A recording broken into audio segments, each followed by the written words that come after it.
comercio estadounidense. Tenemos ya a nuestro primer invitado. Vamos a analizar las consecuencias en los mercados de esta bronca histórica.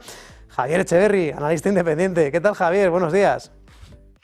Muy buenos días, Manuel. ¿Qué tal? ¿Cómo estás? Bueno, la pelea entre el hombre más rico del mundo y el hombre más poderoso del mundo, de la economía más poderosa del mundo, yo creo que siempre estuvo ahí, ¿verdad? Había algunos pareceres, de Donald Trump no era bastante reacio al coche eléctrico, parece que tragó con el coche eléctrico. Bueno, consumado este divorcio y los trastos a la cabeza publicitados, lo sorprendente no es que haya durado tanto tiempo la luna de miel.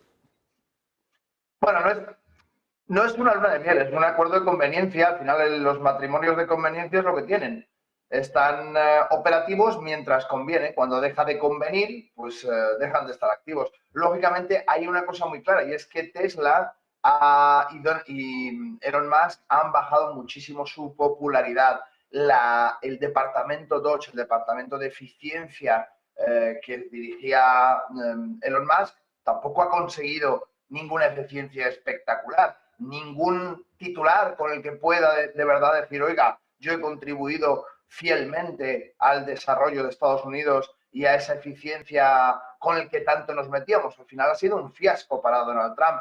Si a esto le sumamos la pérdida de credibilidad que tiene Elon Musk como visionario, que siempre ha sido, porque al final, recordemos, SpaceX, Neuralink, perdón, Tesla, que evidentemente ha sido la revolución del coche eléctrico, todo aquello que ha hecho como visionario va bajando cada vez más la temperatura porque se mete en unos jardines espectaculares, al final se gasta una cantidad de dinero tremenda y la gente los inversores dejan de confiar en Elon Musk. Esta pérdida de confianza es exactamente lo que no tiene Donald Trump.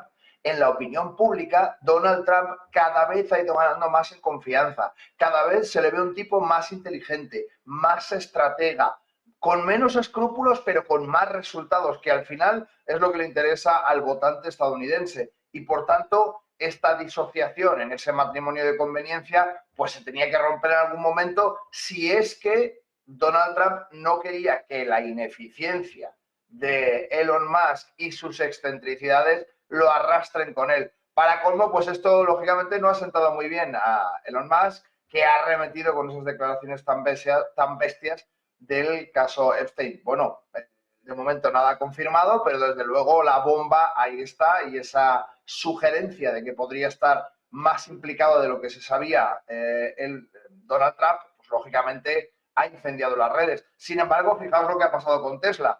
Tesla se ha caído morrocotudamente, nada más y nada menos. Podemos hablar pues, de una caída del 26% en nada, 1, 2, 3, 4, 5, 6, 7 sesiones. En una semana operativa, 26% de caída. Eso en Tesla son muchos miles de millones. Por cierto, en este caso, volviendo a este asunto, bueno, pues parece que sí, que ha habido aquí algún toque del aparato republicano diciendo, oye, mira, que no podemos recortar en todos los departamentos, que al final tenemos un proyecto de ley de gasto y de plan fiscal, que por cierto, esto es el origen de todo. ¿Qué te parece este plan y los cálculos de la oficina presupuestaria que dicen que, bueno, que va a añadir más deuda todavía, en este caso, a la economía estadounidense? ¿Es peor el remedio que la enfermedad? Pero si es que, Manuel, esto es un juego de suma cero. Lo que hay en el canasto son habas contadas. Y entonces tenemos que tener muy claro, si quitamos de un lado, tenemos que poner en otro. Si ponemos de un lado, tenemos que quitar en otro. Al final, la única receta que se le ocurre a Trump es la misma que se le ha ocurrido a todo el resto de administraciones. Subamos el techo de deuda, incrementemos la deuda, yo lo he dicho por activa y por pasiva, el verdadero problema de Estados Unidos es la deuda y los intereses que paga de esa deuda, que como digo, ya están 20.000 millones por encima del presupuesto nacional de defensa, 850.000 millones, 870.000 millones pagan de intereses. Es que es una auténtica salvajada. Si aumentamos más la deuda, aumentamos más los intereses. Y esta es una pescadilla que no se le ve el fin. No es que se muerda la cola, es que no se le ve el fin, porque como el dólar está tan sumamente diluido, pues parece que todo lo admite, pero volvemos a lo mismo, es un juego de suma cero, es un juego donde el capital que hay es el que hay para hacer todo lo que hay que hacer. Y si seguimos imprimiendo y seguimos devaluando el dólar cosa que está haciendo muy bien para poder subir momentáneamente esas exportaciones por parte de Estados Unidos y que están incrementando, lógicamente, el PIB de Estados Unidos y les está ayudando a crecer, por supuesto, pero no deja de ser artificial. Y este es el auténtico problema, que si seguimos creciendo en Estados Unidos de manera artificial, cuando ya no se pueda seguir creciendo más, cuando la pérdida de confianza, como hemos visto en las agencias de calificación como S&P, como Moody's, etc., etc., el problema es que la inyección de capital extranjero, que al final es lo que mantiene este dólar tan difuminado en commodities en distintos países dolarizados, etc., etc., al final acabará resintiéndose porque todo tiene un fin y en este caso además, como digo, el dinero que hay es el que hay en el mundo. Si se reparte de un modo u otro, pues lógicamente la balanza del capital, de los flujos de capital se resienten. Cierto, Javier, en este caso otro de los asuntos centrales de esta semana es bueno, pues ese rango lateral del precio del petróleo. Sorprendía mucho el lunes cómo en este caso el precio del petróleo aumentaba a pesar de que la OPEP decidía seguir aumentando el ritmo de producción en 411.000 barriles hasta julio. Aquí, lógicamente, se disociaba de una decisión que suele bajar los precios del petróleo y se imponía la retórica de, bueno, pues de las tensiones geopolíticas o, dicho de otro modo, los ataques históricos Rusia-Ucrania. No sé si es por eso estos ataques que ha habido sobre algunas infraestructuras energéticas de Rusia, lo que puede suscitar esa preocupación de que no pueda llegar a exportar tanto petróleo y de ahí la subida del precio del petróleo. Ahora está un poco más contenido, pero tenía que haber bajado mucho más. Sorprendente resistencia del crudo.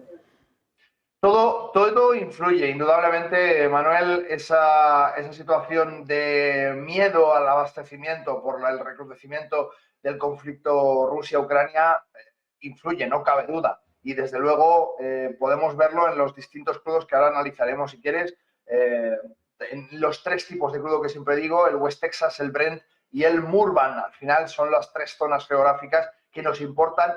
¿Para ver qué? Para ver la demanda. Y es que la demanda es lo que realmente mueve el crudo. Por supuesto, las decisiones de la OPEP que hacen que la oferta se incremente o disminuya influyen mucho en el precio, pero influye mucho más la perspectiva de la demanda, porque evidentemente esa perspectiva es mucho más difícil de manipular o de tocar que la oferta. La oferta es muy sencilla, producimos más o producimos menos. Fin, esto es una decisión que se toma muy rápido y se ejecuta muy rápido y podemos alargarla o retrasarla en el tiempo que nos dé la gana y por el número de barriles diarios que nos dé la gana. Ahora bien, la demanda es muchísimo más difícil de ajustar, de controlar, de medir y por tanto se comporta de un modo más natural. Si te fijas, lo que está sucediendo es que ese GDP Now de la Fed de Atlanta prevé un 3,8, vimos, es un crecimiento importante por parte de Estados Unidos que sigue todavía en el segundo trimestre creciendo mucho, aunque ya no es el 4,6 que nos decían, pero sigue siendo muy interesante. En definitiva, hay perspectivas de que la política arancelaria de Trump siga tensionando la parte de importación y exportación a nivel global y eso genere la ansiedad por aprovisionarse de crudo. Esa necesidad, ese miedo, unido, como bien decías, al recrudecimiento del conflicto y a otros pequeños inconvenientes que hay en el Oriente Próximo, en Omán, lo que sucede en Irán con el crudo y ese bloqueo de nuevo con el régimen de los ayatolás, todo esto que se está complicando hace que el crudo no baje lo que debería. Al final tenemos un crudo en Estados Unidos de 63,37 dólares el barril en este momento y vemos cómo efectivamente se comporta ya no en un rango lateral, en una zona donde no sobrepasa la resistencia. Y no sobrepasa la resistencia porque hay mucho miedo a que realmente la OPEP dé un golpe sobre la mesa y diga, perfecto, yo necesito el crudo más bajo y necesito sacar un poquito a Estados Unidos de la ecuación. No darle tanto capital a Estados Unidos. Necesito que su fracking sea menos rentable y por tanto voy a producir más para bajar el precio del barril y esto hará que su margen de beneficio sea mucho menos rentable. Recordad que en Emiratos, en toda la parte de producción de Arabia Saudí y demás, el coste por barril, el coste de producción es ridículo. Estamos hablando en torno de 6 a 8 dólares el barril. En Estados Unidos estábamos, cuando empezó el fracking, en torno a los 52 dólares por barril, y ahora estará en torno a los 36, 38 dólares por barril. Javier. El margen es muy inferior con respecto a unos y otros, y pueden hacer cosas muy distintas. Si vemos el crudo Brent en Europa, vemos una situación similar, pero si te fijas, no está tan arriba, no está tanto en resistencia, no está tan próximo a esa zona de resistencia como lo está en el West Texas. El comportamiento es ligeramente distinto. Esto es lo que tenemos que observar si hablamos de crudo. Esa disonancia entre West Texas, Brent y Murban. Y vamos a ver el Murban y veréis que efectivamente en el Murban sucede algo parecido a lo que sucede en Europa. Es decir, el crudo Brent, el crudo de referencia del Mar del Norte, que vemos que efectivamente tiene una pequeña zona de resistencia importante, pero que en definitiva su tendencia a corto plazo sigue siendo una impulsión bajista, como lo está haciendo en Europa y como menos, fíjate, lo está haciendo en Estados Unidos, que esa impulsión, por el contrario, es alcista. Y estas son las disonancias que son muy importantes para ver un poco cuál es la expectativa de demanda que estamos viendo en las distintas zonas geográficas. Manuel. Espectacular y pormenorizado análisis de muchos aristas. Hay uno más, ya veremos, Javier, la próxima vez que nos volvamos a escuchar, si el drill baby drill o el frac baby frac tiene resultados y baja el precio del crudo. Javier Echeverría, analista independiente, muchas gracias, buen fin de semana. Igualmente, un abrazo para todos. Y tenemos que seguir desvelando las consecuencias de esta bronca histórica en los mercados y cómo la industria